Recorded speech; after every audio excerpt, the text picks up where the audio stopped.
뭐 지금 이 뉴스는 잠실 엘리트가 19억이라고 실소유자들이 움직인다고 얘기하는데 개소리입니다. 절대로 이런 개소리에 넘어가면 안 된다는 말씀을 드립니다. 한국경제 같은 데서 실제로 이러한 뉴스는 뭡니까? 그냥 광고입니다. 광고. 잠실 엘리트가 19억이다. 잠실의 30평대 아파트 19억이라고요? 개소리 하지 말라고 얘기해야 됩니다. 19억이 아니라 9억이 되어도 사람들이 나중에는 관심을 보일까요? 안 보일까요? 관심 안 보일 겁니다. 왜? 집은 사면 안 된다. 집 사가지고 뒤집어지는 사람들을 많이 목격하면서 사람들이 정말 꺼려 할 거다라는 겁니다. 물론 그때 7억, 8억에 사는 건 괜찮습니다. 괜찮습니다. 위치도 괜찮고요. 대단지고 여러가지 접근성이 괜찮기 때문에 뭐 2호선 가까이, 2호선 잠실역, 뭐 그리고 뭐 신천역, 뭐 이런 쪽이 가까이 있기 때문에 뭐 충분히 살기는 좋다라고 말씀을 드립니다. 근데 19억에 산다. 뭐 자기 돈으로 사는데 누가 뭐라 하겠냐마는 뭐 사실상 무리다라고 이제 보는 거죠. 사는 게 쉽지 않습니다. 만만하지 않다라는 거죠. 뭐 자기 돈 가지고 자기가 사는데 무슨 상관이냐라고 얘기하지만 19억은 너무 눈탱이가 너무 심하죠. 너무 과도하다라는 말씀을 드립니다. 우리가 잘 알고 있다시피 2014년 15년에 지역의 잠실 엘리트 30평대 아파트가 8억 9억 정도 했습니다. 20평, 25평이죠. 25평, 26평이 뭐 6억 한 중후반까지도 갔었고요. 왜 이렇게 아냐? 뭐 저도 그쯤에 뭐 부지런히 보러 다니고 고민했던 적이 있었기 때문에 말씀을 드립니다. 뭐 청수와 뭐 위치에 따라 가지고 좀 높기도 하고 낮기도 하지만 뭐 실제로 20평대 중반은 6억 중반에서 7억 중반 정도 했었고 30평대는 7억 중반에서 한 9억까지도 9억 중반까지도 갔던 걸로 기억합니다. 지금 와서 생각해보면 아 그때가 되게 낮은 가격이겠구나. 근데 그때는 사람들이 아예 살려고 생각하지 않았습니다. 매물들이 넘쳐났다라는 거죠. 나중엔 그렇게 되겠죠. 지금이야 19억이라고 얘기하지만 1년이 지나고 2년이 지나고 3년이 지나면 어떻게 되겠습니까? 19억이 15억 되고 12억 되고 나중에 8억 9억 되고 7억이 될 수도 있겠다라는 생각을 해봅니다. 이제 저는 이제 2013, 14년부터 해가지고 계속해서 이제 저 잠실 엘리트 지역의 시세를 쭉 이렇게 봤어요. 봤는데 어느 날 갑자기 7, 8억에서 갑자기 9억 5천, 9억 9천, 10억이 되더니 11억, 12억 이렇게 쭉쭉 올라가더라고. 거짓말처럼 저 지역에 있는 아파트 가격을 누군가가 통제하는 것처럼 딱 일목요연하게 딱 키재기처럼 이렇게 착착 맞춰지더라고.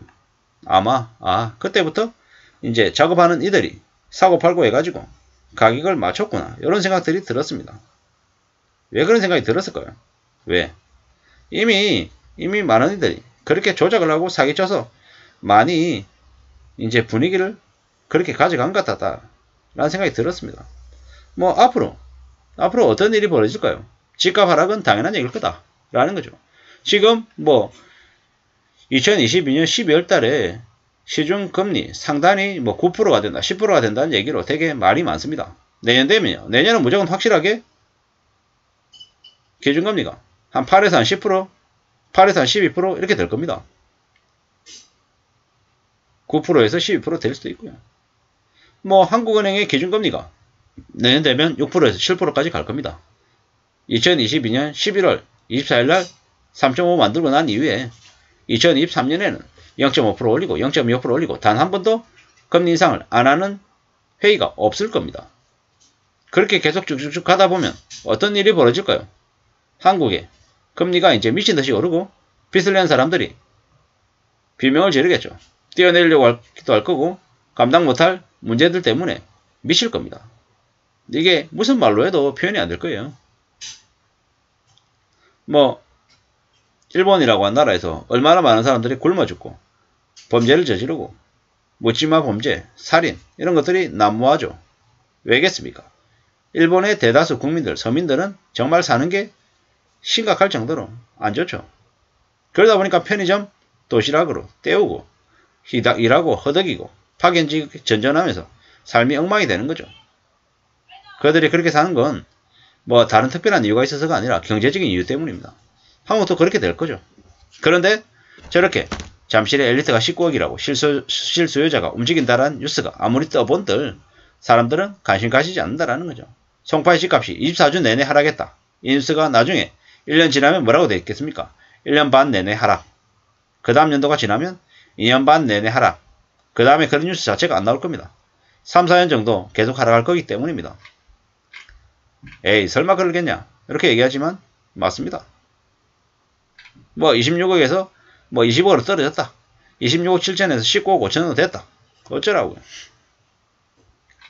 뭐 대단한 건 좀 얘기하지만 실제로 17억에도 나와 있고요. 지금 뭐 16억에도 나와 있고 계속 그래요. 예. 뭐 괜찮을 거다.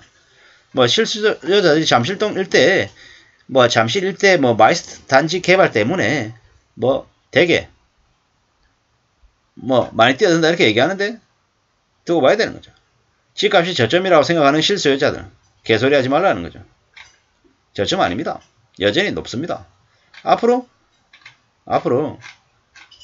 더 많이 내려갈 거다라고 봐야 됩니다. 올라갈 여유는 없고 팔고 싶은 사람 많은데 금매 가격에 살 수 있는 사람도 없습니다. 2017년 가격 아니요. 2014년 15년 가격으로까지 갈 수 있겠다라고 봐야 되겠습니다. 에이 설마 그러겠냐 이런 거지만 두고 봐라는 말씀을 드립니다. 시간이 지날수록 사람들이 점점 더 현실을 냉혹하게 바라볼 겁니다. 두려워하고 겁을 낼 거다라는 거죠. 금세 나아지거나 뭐 별일 없는 것처럼 얘기하지만 절대 그런 일 없다라는 겁니다. 정신 바짝 차리고 움직여야 됩니다. 살아간 삶이 쉽더냐 만만하더냐 자기 자신에게 되물어야 됩니다. 만만한 일 없습니다. 더 힘들고 더 충격적이고 더 놀라운 일들이 많아질 겁니다.